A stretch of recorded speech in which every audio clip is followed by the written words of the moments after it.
Hey, welcome back to my podcast where I talk about astrology, especially when it comes to careers, but sometimes I cover other things too. My name is Jay, and look forward to talking to you guys today about Colonel Sanders. Colonel Sanders. If you don't know who he is, I'm sure you've heard of KFC or Kentucky Fried Chicken. And that may ring a bell to you who Colonel Sanders is. You've probably even heard some memes or seen some memes about him and his life and how interesting it was. Trust me, the memes don't nearly cover what all of the things that he had going on in his life. To me, he's similar to like Warren Buffett in that there's so much more to him than what people know. But I will cover the basics right now so that you understand where we're going. And then I'm going to talk about some life lessons we could learn from Colonel Sanders, specifically based on his chart. So Colonel Sanders was an American businessman and founder of fast food chicken restaurant chain Kentucky Fried Chicken, also known as KFC. He later acted as the company's brand ambassador and symbol. His name and image are still symbols of the company, which is true. All right, so when it comes to the life lessons from Colonel Sanders, I think I went through like 3 or 4. The first one, learn your flaws and try to work on them as soon as you can. I'll say that again. Learn your flaws and try to work on them as soon as you can. Let me explain why I say that. So, Colonel Sanders had his sun square his Mars. I don't know how much you know about astrology. Some of you know more than others as you're watching this. But the sun is usually, that sun sign is usually what people know themselves to be. If you ask someone, what's your sign? They're going to give you their sun sign, more than likely. Mars is basically the sign that Mars is in, the Mars sign. And so when these are in a square, they're in two signs that are considered not compatible. So that's what Colonel Sanders has in his chart. The sun in his chart is in a not compatible position with Mars. So this made him, his life went through a lot of changes, a lot of ups and downs. And I think a lot of this had to do with his natal sun, similar to Warren Buffett, was also in the 8th house. And so the 8th house is a tricky house. Some people are afraid of that house because it can represent crisis, major changes, transitions, transformations that may or may not be comfortable. As a matter of fact, a lot of times they may not be comfortable at all. But this sun square his Mars probably accounts for a lot of his aggressive behavior and his inability to be subordinate. That's right. That's what I said. He actually could not, he had a hard time in his jobs. And I mentioned earlier the memes, and they talk about basically walk through different eras of his life and how he failed over and over again until he finally succeeded in his like either late 50s, early 60s or something like that. But what they don't usually tell you in that meme is part of the reason why is because of his personality and because of how hard it was for him to get along with people. He had a very aggressive personality. He was fired several times due to insubordination, and he was competitive. He was easily angered. He was impatient. And that's the primary reason why he couldn't succeed anywhere. I'll give you some examples, okay? So in 1916, Sanders got a job selling life insurance. And this was with Prudential Life Company, insurance company. He was fired from there for insubordination, okay? Then Sanders lost his job in Illinois after brawling with a colleague. At that time, he was studying at night law at LaSalle Extension University, it says. And then after a while, he was finally able to practice law. He did that for about 3 years, but his career ended. And why do you think it ended? He got into a fight with his client in the courtroom. Now, when you think of that, these are just a couple of instances where he either got into a fight with someone or he was fired for being insubordinate. He just couldn't hold it together. There was a biographer that wrote a book on him, John Ed Pierce, and he said Sanders had encountered repeated failure largely due to his bullheadedness, a lack of self-control, impatience, and a self-righteous lack of diplomacy. So that's who Colonel Sanders really was. And that's why he had a hard time failing. And a lot of this goes back to Mars. When you look at your chart, if you have a rough aspect to Mars, especially when it comes to things with your sun related to your personality, or Mercury, which relates to thinking and your communication skills, those things can make it really difficult for you to get along with people. And so if you struggle with this and you're trying to figure out where it's coming from, look at your chart to see what Mars is doing, because a lot of times Mars can be working its havoc on you a little bit there. But if you know it, then maybe it's something that you can try to find a way to work on.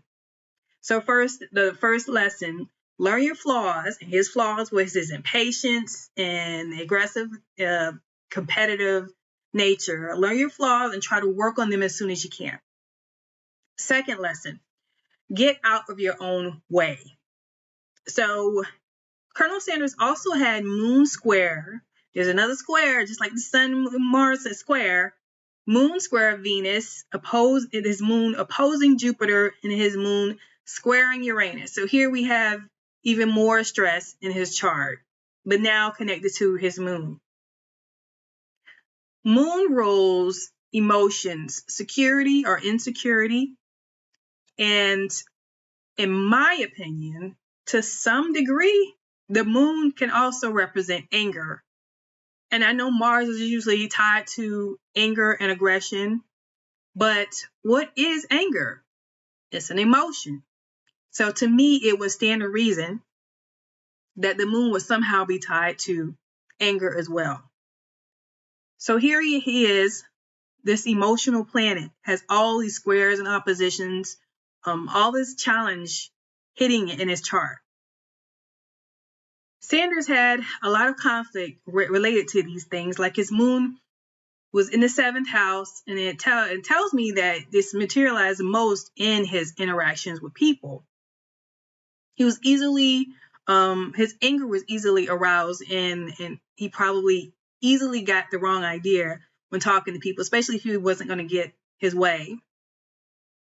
One of the reasons it was hard for him to grow in his career is because I'll bet a lot of people didn't like him. I mean, that's just what I got from looking at his chart. Probably a lot of people didn't like him. And I also get the impression that he wasn't going to kiss anybody's butt. And his intent on expressing how he felt, thought, he sometimes was his own enemy. He just probably couldn't see it.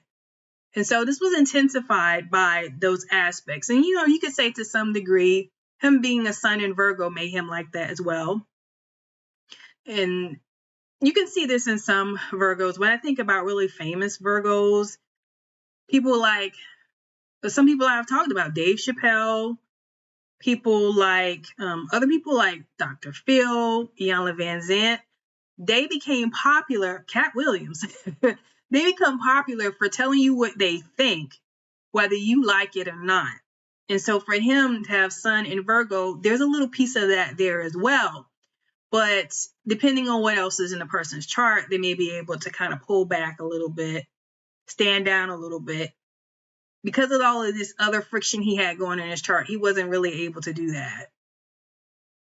He also had a penchant for risky behavior or taking chances. And the problem is that it didn't always work out for him. Like, he took chances to lie to get into the military and stuff like that. Moon and its association with anger, like I talked a little bit about that, and I think that had something to do with how he handled anger, especially when you consider Uranus. Uranus is, trying to think of the best way to describe it, almost like a wild horse, if you will, like it's going to do what it wants to do, and you can't. It's a very sporadic planet. It's full of surprises. It's full of things you just didn't expect, and they're not always pleasant. And so And because you can't always anticipate the effects of Uranus, when a person has Uranus paired with their moon, and moon is covering emotions and stability or instability, you're more likely to be unstable because of your emotions being all off kilter a little bit. And this also probably made him a bit disconnected, especially with his moon being in the 7th house and squaring Uranus. It just made him really disconnected from people and not really able to understand where people were coming from. He knew where he was coming from, but he didn't understand where other people were coming from. So number 2, get out of your own way. Try your best to get out of your own way. Number 3, notice what works and do that. I'm say that again. Notice what works in your life and do that. So after years of failing, in 1920, at about the age of 30, Sanders established a ferry boat company, which operated a boat on the Ohio River between Jeffersonville and Louisville. He canvassed for funding, becoming a minority shareholder himself, and was appointed secretary of the company. The ferry was actually ended up being an instant success. So some people may not know that he had this ferry going on, but this was something that happened much earlier in his career. Obviously because he was 30 at the time. But I felt like when I read this, I felt like this was his first clue of what he should be doing. Because here he was, every time he took a job, whether it was sales or being a lawyer or working on a railroad or whatever, he always got fired for some reason or another, or he'd get in fights with people. This was the first time where he didn't get fired, he didn't get in a fight with anybody, and it actually succeeded. But he had to go about it a different way. Instead of becoming an employee, he became a lot more investment minded, business minded, which is why he's considered an American businessman, because he finally looked at things a different way. And one of the beauties to me of astrology is learning where your skills and abilities are, because I feel like our charts always tell us where we're supposed to go, what we're supposed to do. And if you don't have access to your chart, you're not looking at your chart, you're going to usually look at your life and it'll tell you where you succeed and where you don't. And a lot of times I feel like we get in trouble when we try to do what somebody else is doing. Somebody else succeeded at a certain ability, a certain talent, something that they tried and it worked out. And then we tried and we failed. But we failed because that's not our skill, that's not our ability, that's not our talent. And we really shouldn't even be going that route in the first place.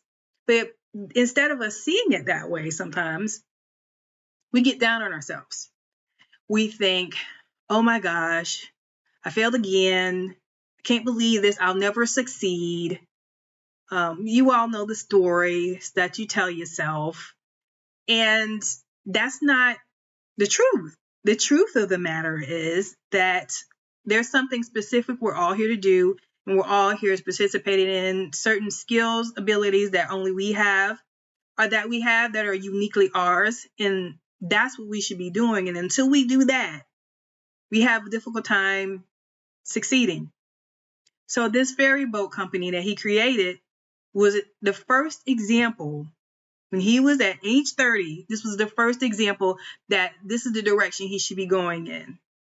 But if you look at the rest of his life, then you'll know he didn't necessarily take that. He didn't notice. Like I said, notice what works and do that. He kind of noticed, but didn't notice because he still went back to getting jobs. And don't get me wrong, sometimes you have to get a job if you're in between your dream and the thing that you're trying to accomplish, right? Sometimes you have to do that. But I still felt like he hadn't totally accepted it just yet. But eventually he would start accepting that about himself. So as far as the ferry goes, you may be wondering what happened to it. Sanders cashed in his ferry boat company shares for $22,000, which now that would be considered the equivalent of $393,000. And he used the money to establish a company manufacturing lamps. Unfortunately, that failed. So, went through that. Then in the 1930, the Shell Oil Company offered Sanders a service station in the North Corbin, Kentucky, and was rent-free in return for paying the company's percentage of sales. So I want you to note that. Pay attention to this, because I think this did end up being a learning moment for him. I think it finally got to him. Like when 1920, when he was 30, he tried this ferry boat company, and it worked out. So that didn't work out. Then he finally, in 1930, he takes on a service station with Shell Oil Company. And now he's doing the percentage of sales thing, commission or percentage of sales, basically. So he's finally starting to structure things differently, instead of just looking for a salary or an hourly wage or something along those lines. He's finally starting to understand that, okay, I can try to do this a little differently. So by 1940, and at this time he's 50, Sanders had finalized his quote-unquote secret recipe for frying chicken in a pressure fryer, and that cooked the chicken faster than pan frying. While the gas station traffic dried up, because he had that for a little while, after a while it wasn't working, because I think there were some, it dried up because there were some changes in traffic or something like that. There was some work on the expressway or something. So it changed the traffic, and it affected the traffic that came to his gas station and then a restaurant that he created there. He ended up closing the Asheville motel. He went to work as a supervisor in Seattle and took subsequent jobs as assistant cafeteria manager. So this is a situation where I'm saying, like, sometimes you have to take on something temporary. And since he was already working with chicken and working on a chicken recipe, he just decided to take an assistant cafeteria manager position, which worked at the time. And then in 1952, Sanders franchised his secret recipe, Kentucky Fried Chicken, for the first time. And several other restaurant owners franchised the concept, and they paid Sanders 4 cents per chicken, which is equivalent to about 46 cents in 2023. Sanders obtained a patent protecting his method of pressure frying chicken in 1962. And then in 1964, at 73, he sold the Kentucky Fried Chicken Corporation for $2 million, which around today would be $19.6 million, to a partnership of Kentucky businessmen. And then Sanders became a salaried brand ambassador, which is what they were referring to in his description earlier. So basically, obviously, at 73, he had gotten older, and I think he'd just gotten tired of being too intricately involved in the running of the Kentucky Fried Chicken restaurant franchise. But as you can see, as he got older, and sometimes they say you get older, you get wiser. Sometimes you can't figure everything out when you're younger. Some people are lucky and they figure stuff out in 1920, but some people it takes longer. And he's a good example of someone that it took him longer to get it all together, to understand, oh, this is the direction I should go in. How I don't need to be an employee. I should have a business, and this is how I should do it, because this is what works for me. And so this is what worked for him. Took him a while to get there, but he got there, and when he did, it worked out really well for him. So that's what I want you guys to get from this life lesson number 1. I repeat it: learn your flaws and try to work on them as soon as you can.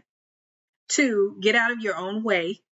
And 3, notice what works and do that. So I hope this was helpful to you. Please leave a message. Let me know what you think, what you got from this. Any other stories you hear about these particular aspects, whether it's Mars, the Sun, or Moon, and Uranus, or what some other things that you know about Colonel Sanders. I'd love to see it, hear it. That would be great. So I will see you next time. Take care.